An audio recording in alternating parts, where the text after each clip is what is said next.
Hi, and welcome to the Mavericks Unlimited podcast. I'm your host, Chris Roy, and this is the place to be to get unstuck, unleash your superpowers, and create a world that works for all. On this podcast, we speak to Mavericks who inspire us. We aim to get the insight and wisdom from their story to give you the clarity, courage, conviction that you need to make your mark on the world. This week, I'm speaking with author and creativity expert Kathryn Haydon. Kathryn is a passionate advocate for creative strengths and believes that many troubled kids at school, the class clown, the rebel, the misfit, are actually misunderstood. They're actually what the world needs more of due to their ability to think differently. In this fascinating conversation, Kathryn suggests that we don't truly understand as a society what creativity is. If we can understand and nurture what she calls deep souls, or what we call mavericks, so much more is possible. What I love about Kathryn is her passion and thoughtfulness. She cares deeply for those who have previously been marginalised in early life and reframes them into creative heroes. So with that, let's get to it.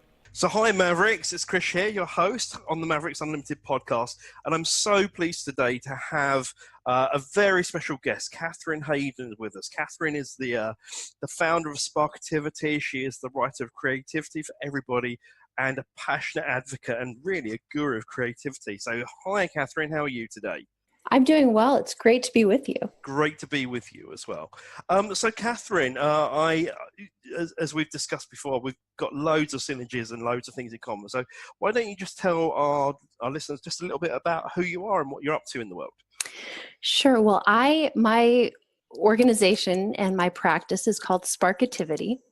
And I'm very concerned with individual strengths and helping individuals see their strengths and be able to use them to bring new thinking forward, bring new inventions forward, bring new ideas forward, or even just understand themselves so they can do their best work. And one of my areas of expertise, which is why I'm so interested in what you're doing with Mavericks, is understanding divergent thinkers and how they think and tick, and especially looking at divergent thinkers and characteristics of divergent thinkers that are typically perhaps associated with a negative version of divergence, but which are actually super incredible strengths. I love that, and obviously that speaks highly to me. So let's talk about some of those divergent thinkers. I mean, you know, as you've kind of looked into this, and I know you've kind of done quite a lot of research on this kind of thing, what kind of things are you seeing are the strengths of these people and are kind of going to help them moving forwards, as it were? Well, one of the things that I'm very interested in is the fact that many of the most brilliantly divergent thinkers that I know, or that I've ever met, or that are in history, or that are current well-known people, had a rub with school. And that's a bit of the nature of my research, because I kind of I sort of work in the intersection of school and work. And I came from a background of teaching kids, many divergent thinkers, and helping kids, especially who didn't fit in the mold, find themselves, find ways of learning that excite them and really challenge them and let them dig in and use their strengths. And I'm also, I recognize at one point that those kids grow up and they go to work, and the same issues, if they're not understood as a youngster, those same issues follow them into work, because we have very similar structures oftentimes in life, in school and work. And so I want to make life better for divergent thinkers, whether in school or in work or in families. And I do that through, really through the language and the processes and the science of creativity. I love that. So in terms of, I mean, as you mentioned, a rub with school, as it were. I mean, obviously the school system, I imagine in the States, is kind of not dissimilar to here in the UK. And it kind of promotes a very specific type of learning, as it were. Mm-hmm. So in terms of and kind of structure and all that kind of thing, what are you finding is the natural way of learning, or the natural way of prospering for these people that have had a rub with school? I think that can be summarized probably in two words, meaning and freedom. And I think oftentimes when you think about when divergent thinkers, highly creative thinkers, independent thinkers, whatever you want to call them, I like to call them deep souls. I've come across that term, named that term relatively recently. But when they run into challenges, or when what could be their strengths look to others like irritants, they are not engaged in activities that are meaningful to them, and they're probably being micromanaged, meaning that they don't have enough freedom for their ways of thinking and being and doing. I can totally relate. The number of organizations I've kind of worked with as a coach, and they've hired someone to quote unquote shake things up, and then I get brought in because the person isn't conforming. It's like, surprise, surprise, that's not what you hired the person for. So it seems to me that a lot of organizations and maybe schools don't actually know how to harness, what we would call mavericks, as it were. Exactly. And I think the fundamental point with the rub with school is creativity. And people who are thinking differently are thinking divergently, which is a big part of creative thinking. And the interesting thing is, we as a society, if you survey CEOs, if you survey companies, the number one characteristics that they want in employees is creativity. Teachers, when studies have surveyed teachers, they say, yes, I value creativity. But the fact is, I think there's a disconnect between what we think creativity is in general versus what it actually is and how it shows up. And I think that is where the problem lies, and that's what I'm trying to fix. So let's, of course, let's dive into that then. What are you seeing as what people are seeing creativity as versus what you see it as being really? What's the difference for you? Well, this is a long debated conversation in the field of creativity, also education and psychology. And I have my graduate work is in creativity and innovation. So I've studied a lot of the literature behind this. And one of the problems is that creativity, there's so many myths about creativity. And if you say the word creativity just to a random person on the street, they probably think of arts and crafts or sitting down and making a project. Absolutely. But creativity, if you really look into it, into the most robust sense of the word, it can be looked at from a number of perspectives. One is as a problem-solving process in which you use divergent, new thinking, and convergent, which is analytical thinking, as part of that process. So you have to use both. So in actuality, a lot of quote unquote craft projects or creative projects aren't actually creative at all, if you're really going with the meaning of the term. Right. They actually require quite a lot of kind of detail orientation, I guess, and execution, as opposed to the throwing things open and kind of that, as you say, the divergent thinking, as it were. Exactly. And you have to have both in order to have true creative thinking and part of the creative process. And so that's looking at it from a process standpoint. But you could also look at creativity from a person standpoint, and you could look at characteristics of creative thinking. And that is something that I look a lot into, especially with divergent thinkers, because if you actually understand the building blocks of creative thinking, what drives creative thinking, you have characteristics like risk-taking, originality, humor, independence, sensitivity, curiosity.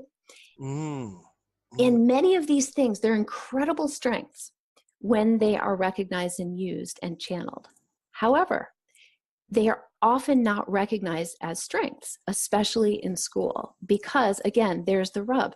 People don't really understand what creativity is. Teachers say they value it, and this is backed by research. The point that I'm saying here, teachers say they value creativity, they highly value it, but actually when they see it, they don't like those behaviors that they see as creative. And the same with in business. It's just a similar thinking. Right. And yet, I mean, I think if we look forward, I mean, as you said earlier, a lot of CEOs are saying it's kind of one of the top skills they're looking for, one of the top characteristics they're looking for. And as we look forward, of course, we know we're heading into a world of work there's going to be more automation. There's going to be a lot of people not doing those transactional things. So that creative problem solving mindset is going to be more needed. And yet, I think in a certain kind of way, creative thinking is almost in decline, isn't it? So what's the way forward? Well, I think a lot of educating the world on what exactly is creativity and what is creativity in its natural state. And so something that I was so interested, because in our book, Creativity for Everybody, there's one page that has been hands down the most interesting page for readers.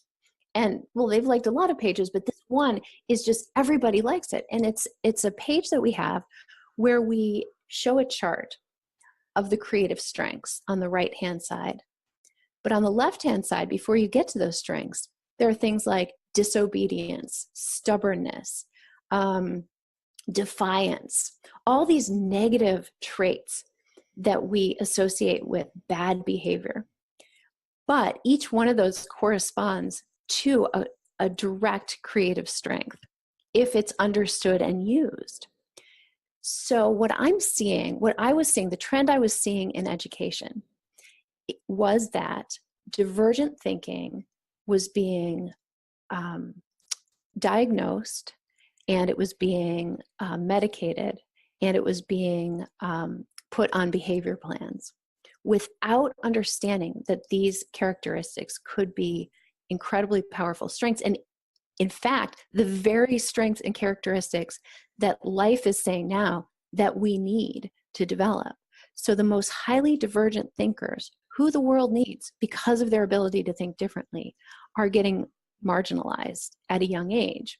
And when I started to bring that understanding into the work world, I realized that these brilliant divergent thinkers, now some of them, there are certain things that allow a divergent thinker to kind of survive through that schooling. There are certain things that are kind of best practices or experience that they have that allow them to kind of go forward and then make a great contribution. But those who are sort of on the edge, who are sort of, had this rub with school, they know there maybe is something interesting about them, but yet they were always told that things about them were bad or wrong. And even if they have had some measure of success in life, there's still this little nag that says, I didn't really fit in at school, or I was always in trouble, or I could never get that, reading done quickly. There must be something wrong with me. Right. And that's, I mean, certainly I know I've seen that, and I'm sure you have as well. I imagine that a lot of our listeners, as they're listening, will probably be nodding or smiling with this, with kind of the familiar kind of knowing, as it were. So given that these divergent thinkers, we call Mavericks, deep souls, I think we're talking about the same kind of group of people. As you say, when you get to that world of work, there is still that same kind of self-doubt that's been instilled. So even though as an adult they might see that the strength of their strengths, as it were, there's still that kind of hindering of the kind of self-doubt, as it were. So, and I see it a lot with the creatives that I work with, there's a lot of self-doubt there. So in terms of starting to turn this around then, I mean, obviously there's kind of helping organizations to see the value of their mavericks, their deep souls. But how do, from your point of view, what are kind of some of the ways in which these deep souls, mavericks, divergent thinkers can begin to thrive and value their own strengths, as it were? That's such a good question. And that is something that I love to put forward, because I think if you break down these creative strengths that I'm talking about, and I've done this, so there is a free kind of workbook on this on my website, if people are interested to download it, which is, you're probably going to put it in the show notes. Absolutely, we'll put it in show notes, but please go ahead. So it's a great thing, and it's really fun. And my colleague Jane Harvey, who's an amazing graphic designer, kind of designed it in a fun way. And it shows all these strengths on t-shirts and invites people to take a look and figure out what are their creative strengths. And it then goes a little deeper in terms of how do you use them and so forth. But what I like to do is I like to speak using the terms of creative strengths. And I'm working on a book right now to really bring this to the fore, but really showing what the creative strengths can look like when they're at their best, but also what they can look like when they're at their worst. So I think a lot of mavericks or deep souls or outlier thinkers are used to being told what not to do or what's wrong with them or what they shouldn't be doing. So it's actually easier for them to identify if I say, okay, if you were, always, your teachers always thought you were challenging them in school, and your boss maybe feels like you're being defiant at work when you're given instructions.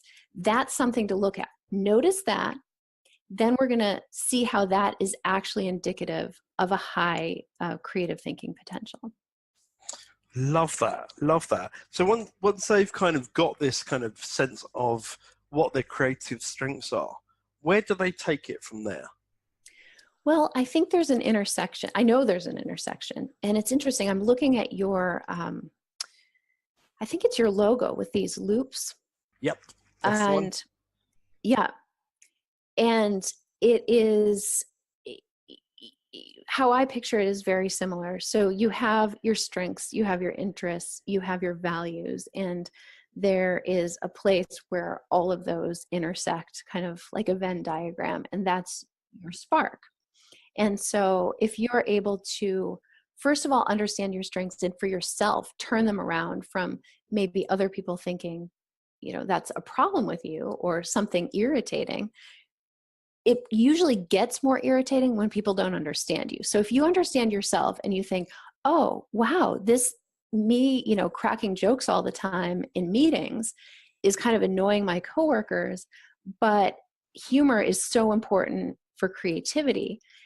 Then you can start to think, wait a minute, maybe I am annoying my coworkers by doing that in meetings, but maybe I need an additional channel for this humor. Maybe there's a way I could apply it to my actual goals at work or somewhere else in my life that I could really dig in and do this. And then it becomes a real positive talent rather than something that irritates other people. So I find a lot of times, when we're not understood or when we have these high strengths, if people don't get us, we kind of, can maybe use them in sort of not as productive ways. Right. We so we as Mavericks, we use a tool called Strength Scope, which again is based in strengths from positive psychology. And so we talk about strengths going into overdrive. So how when we lean into them at the wrong time or the wrong place, and it maybe has a consequence or an outcome we're not expecting, as it were. So, as you say, if someone's using humor as a way to express a strength, but it's kind of not necessarily in the right place, that can pop out in the wrong way. But exactly, I love that language. I like strengths go into overdrive. That's great. Well, it's lovely, isn't it? Because it's one of those things. If you're not saying, "Oh my God, Kathryn, that sense of humor, it's just terrible." It's like, actually, you know what? Maybe it's gone into overdrive. Let's just see how we can harness that a little more, or something like that. It's just different language, right? Exactly. No, I love that. That's really exactly along the lines of what I'm talking about. I love that. I absolutely love that. So, I'm kind of curious, Kathryn, because what I find is with people who are passionate about this subject, they often are. Well, I guess where I'm going is I'm imagining that you are probably a deep soul or a divergent thinker as well. Would I be right in that correction, in that assumption even? I am a divergent thinker. I definitely identify with creative thinking, though it's interesting because the people who I write to, when I imagine, as a writer, you imagine somebody usually, or you're thinking about somebody specific that you're writing to when you're writing an article or a book or whatever. And at least that's a best practice that I learned from Todd Henry, who's a wonderful speaker and podcaster. But I picked that up from him. Rather than having a composite of people you're writing to, write to one specific real person that really could use your message. And the people that I'm writing to, I had a fine experience because I had mentors in school. And even though I didn't love school all the time, I did well in it. And I did have mentors that were, in and out of my life over the years. But the people who I'm writing to are those who maybe didn't have that. And I meet a lot of them. But I also feel like a lot of people who didn't find who they were at a young age in school to sort of be successful in the school construct actually retained more of their deeper thinking than I did. Because I found that I had to repress a lot of my creative thinking in order to succeed in certain ways. And then when I was done with university, I sort of worked to bring that all back over time. But I noticed that those who didn't do what I did seemed to have retained more of this deep thinking. And those are the people to whom I'm always writing, because I think they maybe didn't experience, they may have, some people did, but some didn't experience sort of the success of succeeding in school in a very high level way, but yet they retained what I think is even more important. Sure. Absolutely. I think that's really, I find that quite fascinating, because obviously there are the kind of the Mavericks you were just talking about, and they might have been the ones who, might have been classed as, I don't know, maybe misfits at school, or, those that were kind of not fitting in. But there also seems to be, and I think I just heard it from you, but it's certainly something I've seen as well, of those divergent thinkers who actually did kind of succeed at school, but they succeeded by kind of repressing rather than rebelling, as it were. And so have kind of come into the workplace, maybe being able to play the game, but maybe kind of coming in with a sense of maybe imposter syndrome or whatever, because actually that creative side hasn't been nurtured in the same way. Right. And I think that there could be, I'm making it so black and white and saying there are these one or the others. I think there are lots of shades of what you might have experienced in school. But I think that, I myself definitely was doing, writing notes in the back of the class and making jokes and pulling pranks and things like that. But I always managed to toe the line so that I didn't get in trouble. But I think that others who maybe did that more, like someone who I interviewed for my recent book, this amazing entrepreneur in California, Randy Miller, who runs a company called Nautilus Group. And his company is trying to innovate building, and he's creating modular type buildings. He's done dorms, like green dorms with gardens on top for UC Berkeley. And in order to do this, he has built his own factory. I mean, there are a lot of problems he has to solve. And he says, really, building hasn't been innovated since, I want to say he says, since they were building pyramids. I think that's his line. But there are so many challenges to solve for. Now, he had won the award, I guess, in his high school for having the most truancies ever in the history of the high school. So he skipped class all the time, and he would make deals with his teachers that, he would learn the information very quickly when he sat in the lecture. Then he wouldn't do any work for a few months, and test time would come around, and he'd say, okay, well, I didn't do any homework, I know, for a few months, but if I ace the test and do this, a couple assignments, will you give me an A? That's some chutzpah. I love that. Well, and here's the thing about Randy. It worked. He said the only time that he didn't get an A was when his negotiations failed.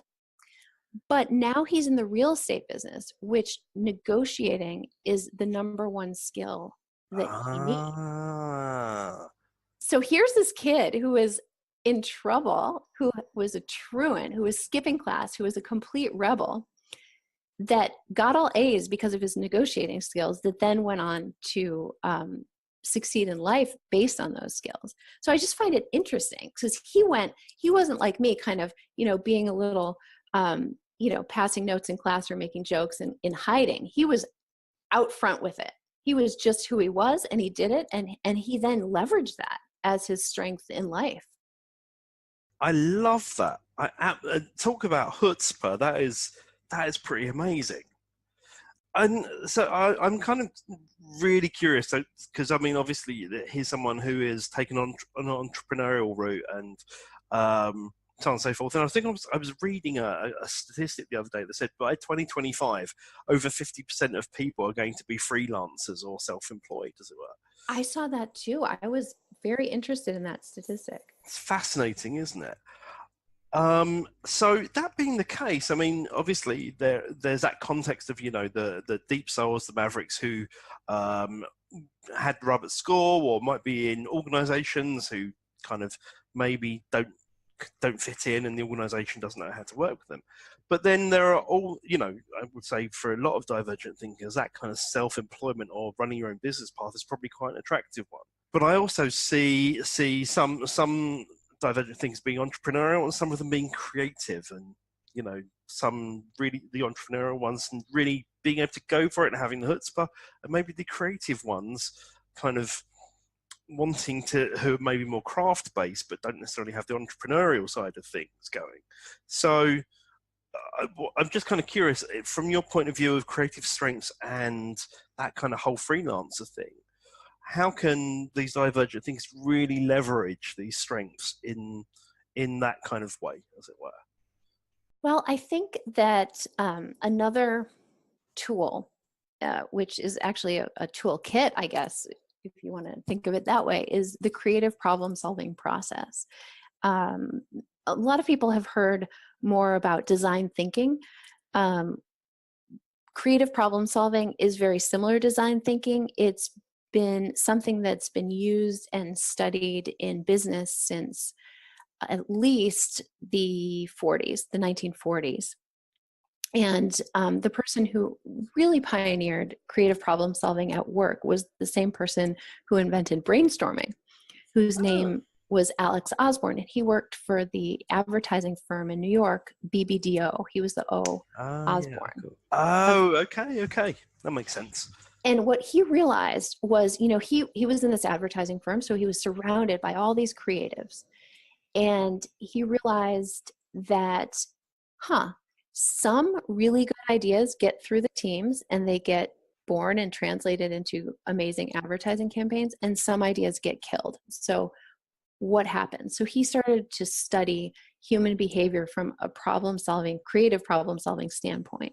And he started to realize there were best practices, there were tools that people use, and there was a natural problem-solving process that people went through, kind of like we have the scientific method that is a natural process that we might take to investigate scientific questions. So the creative problem-solving process is similar. And again, design thinking, very similar.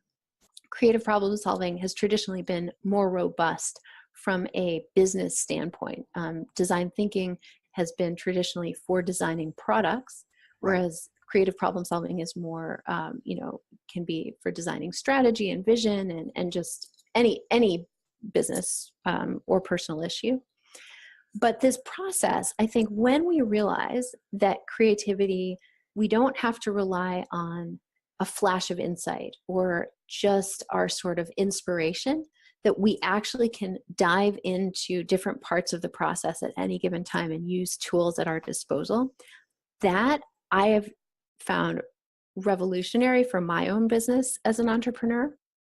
And I think it gives me a lot of self-knowledge. And also, if you're kind of a create on-demand professional, so somebody who has to create new writing or new products or new ideas, then you need a process. You need some tools for those times, especially that you're not inspired, or you're under stress, or you're working collaboration with others. So I like to look at the creative problem solving process as a help and guide.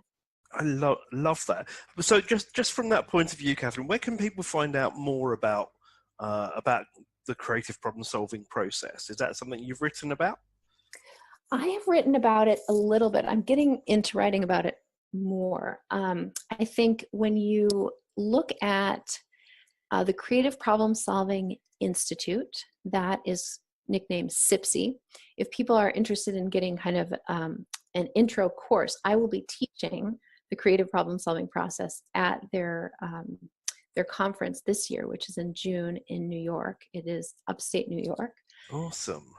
Also, the International Center for Studies in Creativity at Buffalo State College in New York. That is the original, that's Alex Osborne's program. And I graduated from that program. And a lot of my colleagues there have written a lot about the process. And so you can Google it, and there are sites there. Also, in my book, Creativity for Everybody, it talks about a little bit about the process, but there's one more level that you're kind of getting to with your questions. And so I'll tell you what that other level is.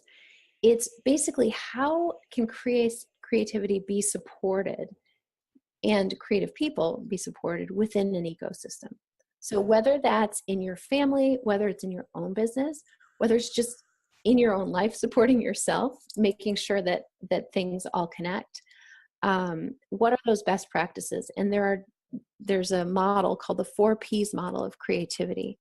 And it talks about the fact that in order to have truly innovative thinking, truly creative products, we need to employ best practices in the processes we use, in our climate or environment, and in how we deal with people. So that's kind of the foundation. And within that lives thrives the creative problem solving process. Right. And thereby the creatives themselves. Mm-hmm. Exactly. Wonderful. So let's if I would like to ground this back with you, if I may, because I think your story in this is fascinating as well. So as you're kind of going through your research and your writing and your creative day, as it were, what kind of daily routines and practices do you use to kind of help keep you focused and motivated and maybe convergent, as it were? Well, that is a good question. So here's the thing about me, which is probably familiar to many listeners. I have had a very hard time in my life creating routines, creating consistency. That has not been my number one strength, and I shy away from routines, typically. I can't relate to that at all, Kathryn. However, I had a life-changing moment in the last number of years, and I have figured out how to create routines for myself. Can you believe that? Wow. Tell me your secret. I want to know. I do have some secrets. So it all started with reading of 2 very good books. One is called Daily Rituals by Mason Curry. Have you heard of that book? I haven't, I must admit. Oh my gosh, it's so good. And the thing I like about it, it's just a book of stories, of short stories. They're about a page long, each of them, maybe a couple pages. Perfect. Small book. And if you Google it, it's very interesting to see timelines people have set up. But he has cataloged, I think Mason Curry himself is a writer, and I think he was trying to figure out best routines as he started off writing. And he started researching famous artists, famous writers, famous musicians, composers, philosophers. Basically, I think in the late 19th century and throughout the 20th century, maybe a little bit up to the present. And he researched them, specifically focusing on their routines and how they got their work done. And he didn't know what he was going to find when he first started out. And I didn't know what I was going to find. And it was funny when I first bought the book, I thought, am I going to like this? Because it's about routines and it's called rituals. And I'm not really a routine ritual kind of person. But what I loved about it was I read about all these famous people, Toni Morrison, Andy Warhol, just so many well-known contributors to our culture. And they all had some sort of practices that they followed. But I realized none of them were prescriptive. All of them were individual to themselves. And I thought, okay, I could create something for myself that I like. Now, if I'm going to go out and get someone's advice who says, now you have to do this, you have to do this, and you have to do this, that's never going to work for me. But reading all these different routines, I could pick out things that I liked about them, and I could say, oh, well, what would work for me? Now I realize that everybody's routine is different and is personal to them, and some had anti-routine routines. So through that book, I started to get comfortable with the fact that I think it's true. And I hate to say this because I know people who were in my stage a few years ago where I never was able to follow a routine. I would, stay up all night finishing something and, go on these sort of, prolific tears of work and then, up and down. And at that point, if somebody said, really to be consistently prolific, you need a routine, I would have balked and I would have been like, no, I can do this without it. However, I was not able to do it without it because I was finding that my old ways of staying up late were not productive any longer. And I needed something consistent. I tried to schedule time to write. It was really because I was working on this book I'm working on, and I wasn't able to find the time to really write in a deep way. And it was like life took over and I didn't have the right spaces of time. So I had been thinking about this when I read Daily Rituals. Then I read another book, which is called Louder Than Words, and it's by Todd Henry, who I mentioned before. And he has a podcast for Louder Than Words. So if anyone's interested, they can kind of listen to the podcast and see if it's up their alley. But the questions he asked in the book really resonated with me and helped me to, again, cement this idea that, yeah, I really do need a routine. And so what I came to, and this was unbelievable to me and to anyone who ever knows me, but now I wake up very, very early in the morning and I do my deepest writing in the morning. I even wake up on weekends. I can't believe I'm saying this because I used to be like an all-nighter kind of person. I used to stay up very late most of my life, but I'm loving this routine. It's working for me. I make sure to wake up early. I can have not quite a full day, but a really good chunk of the day before everything else gets started that I have to do. And I try to take a lot of walks, which is actually something very common among that was written about in Daily Rituals as well. Love that. Absolutely love that. So because I know I'm a night owl myself, and I know many of the I'm sure many of the people in Daily Rituals were as well. What's been your secret of being able to get up early? I think the feeling of accomplishment, the feeling of creation, that feeling that you have when you just know you're thinking deeply, you're coming up with new ideas, you're writing something that will help people. I think that feeling makes me want to do it again. And it's the feeling of flow, I suppose. That's the technical term for it. But I find that I am not able to get that time other times in the day now. Now, I'm not saying that's true for everybody. That's just true for what I needed at this time in my experience. But I love it. And I kind of, about once a week, I try not to wake up early. I just feel like, sleep in, kind of refresh a little bit, but I actually don't like that as well. I really like to wake up early and even in the dark, I do like waking up in the dark. I even get more done in the dark. So I can definitely, there is something beautiful about the stillness of that time of the morning, isn't there? And kind of getting a run on the day, as it were. So that's kind of what you do to keep yourself focused, as it were. So when you find yourself, I think we all reach those places, don't we, when we just get stuck. And I know for a lot of divergent thinkers, that can come through any number of ways, whether it's overwhelm or just block or whatever else. What do you do to get yourself unstuck? Well, it's interesting because the creative problem solving process comes back again now in our conversation, because there is a very interesting preference survey that I have administered, and I use a lot in my work with teams and with individuals, and it helps people leverage their strengths and energy in the creative process. It's called Foresight, and I believe their website is FOURSIGHT online.com. And Foresight breaks the creative problem solving process down into 4 stages, which is the clarification piece. So the asking questions to figure out what problem are you actually trying to solve, or what piece of art do you actually want to do? What do you want to work on? Then there's the ideation process. Once you've figured out the problem, to come up with ideas to solve the problem. Mm-hmm. And within that, you're then coming up with the ideas and then analyzing what your problem is again and your criteria, and figuring out the idea that you are going to move forward with. And the third part of the process is development. And that part is taking your idea and refining it and making it better and better and better. And then the final piece is, once you have that idea that's ready to go, implementing it. So there are these 4 pieces and stages of the process that are detailed. And everybody has likes and dislikes in terms of those stages. Some people like them all. Some people don't care. They're fine. Either one is great. Some people love one stage and they hate all the rest. Some people love a couple.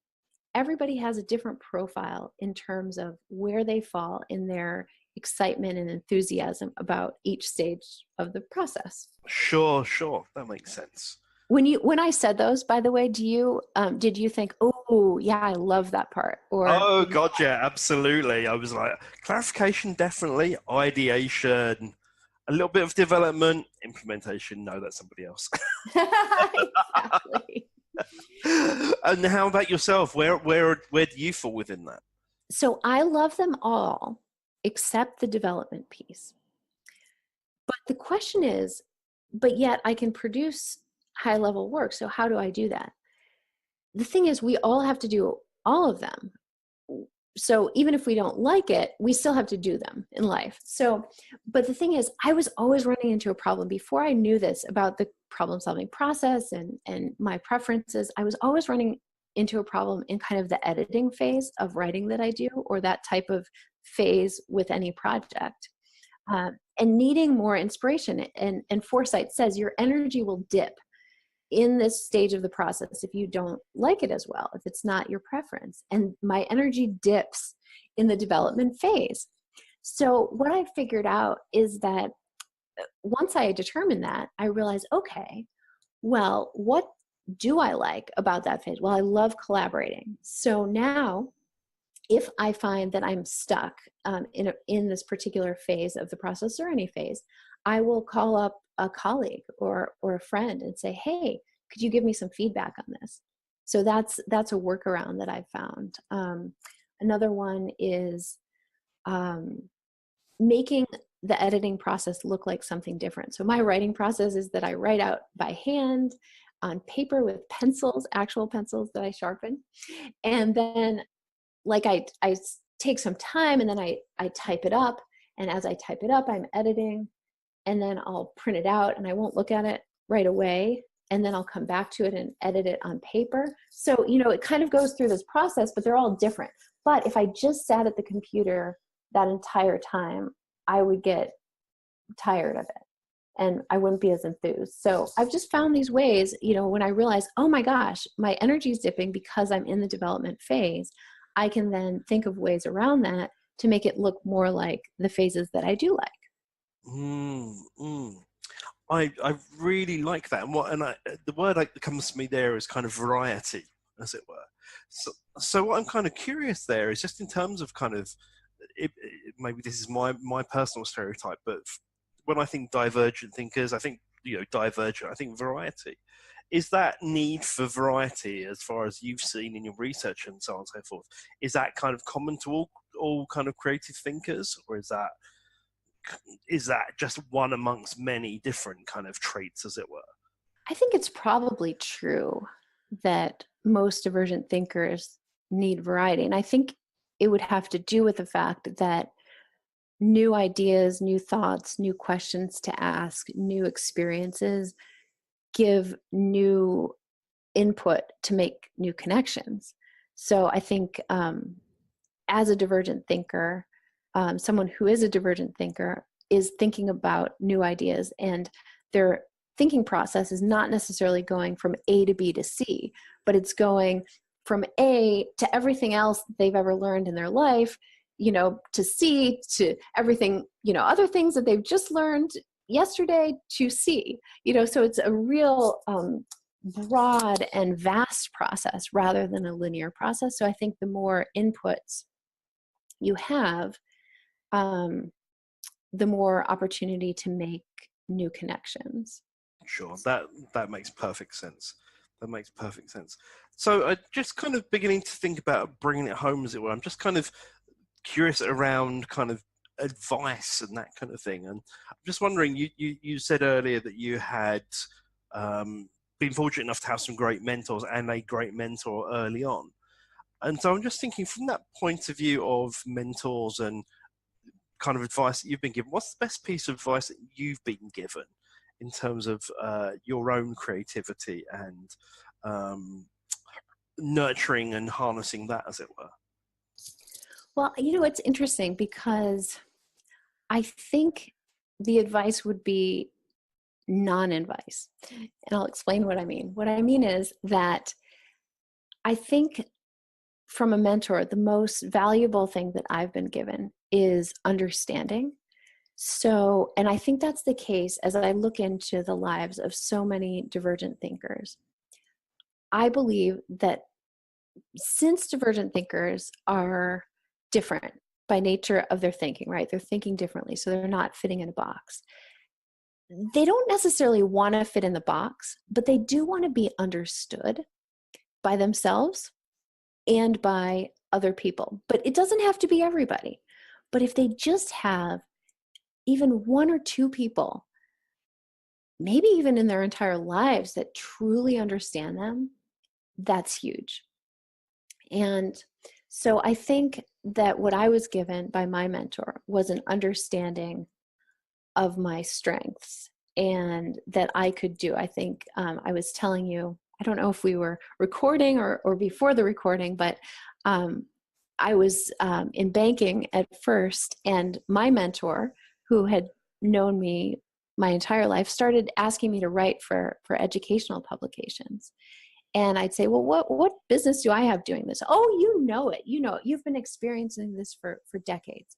So you just go for it. And she knew my strength of writing and that I had this knowledge, even though I didn't know it.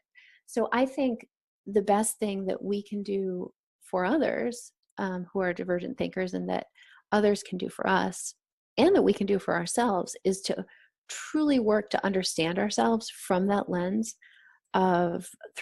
of strengths and interests and values, and then give ourselves or give others opportunities to use them.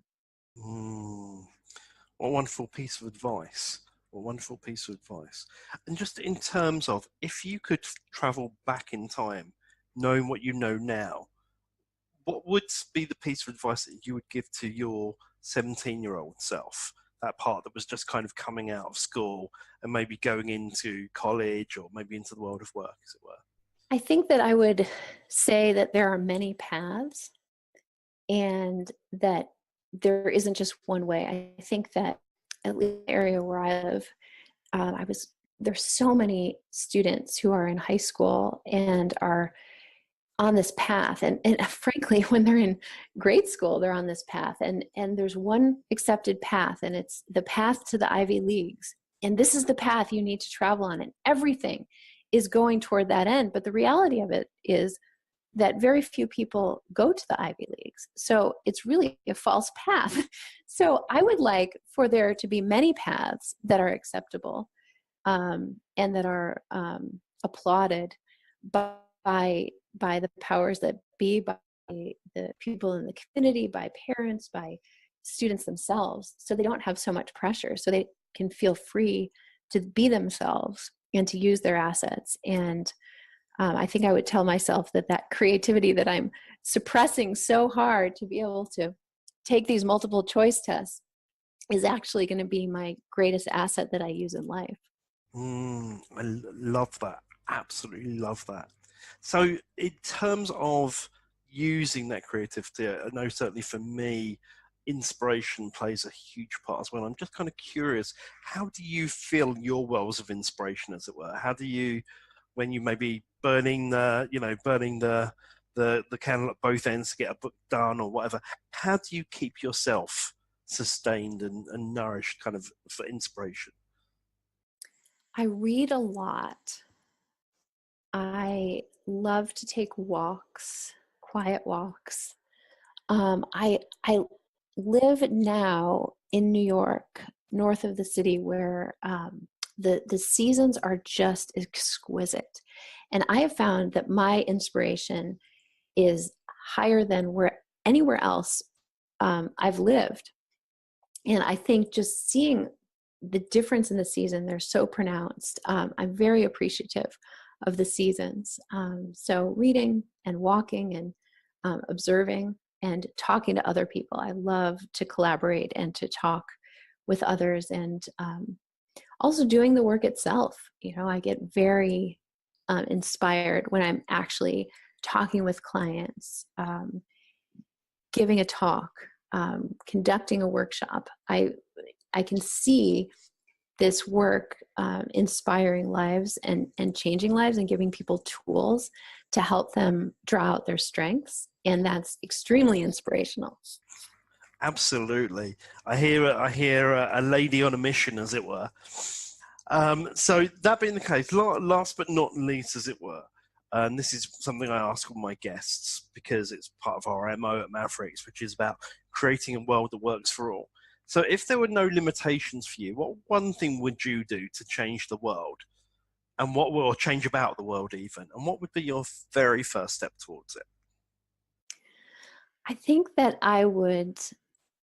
it's part of what I'm doing, but what I'm doing comes up against a lot of limitations because we have the limitations that we have. But if I could do what I wanted without limitations, everybody in the world would have a profile of their own creative strengths, and that is how they would define themselves. So whatever weaknesses they have, whatever issues they have, wouldn't be the center focus. It would be their creative strengths, and that's how they'd know themselves, and that would be their lever to make contributions and to overcome their challenges. And imagine what the world would be like if that was the case. Wouldn't it be amazing? Wouldn't that just be a great place? I think that's a vision of the world I certainly subscribe to as well. So I count me in on that one. I think that'd be amazing. Kathryn, thank you so much for your time today. This has been inspirational, insightful, and just some really great practical wisdom in there as well. So thank you so much for your time and for being with us today. Well, thank you for your great questions. I always love a good question. Great stuff. You've got to love it to spark that creativity, haven't you? So anyway, there you go. Thank you for listening in Mavericks today. And as ever, we'll see you on the next podcast. And thank you again, Kathryn Haydon, for being with us. Well, thank you for having me. Okay, bye for now. Hey, listen up. Don't go yet. Did you get something meaningful out of this episode? Well, the most meaningful thing that you can do right now is to go and leave a review on iTunes, because those reviews are what keep us here. And please make sure to share and to subscribe to this podcast. Finally, are you unleashing your superpowers? Well, if so, show us on Instagram with the hashtag Mavericks Unlimited, and we'll see you over there. And with that, thanks so much for listening to the Mavericks Unlimited podcast at mavericsunlimited.com. Bye for now.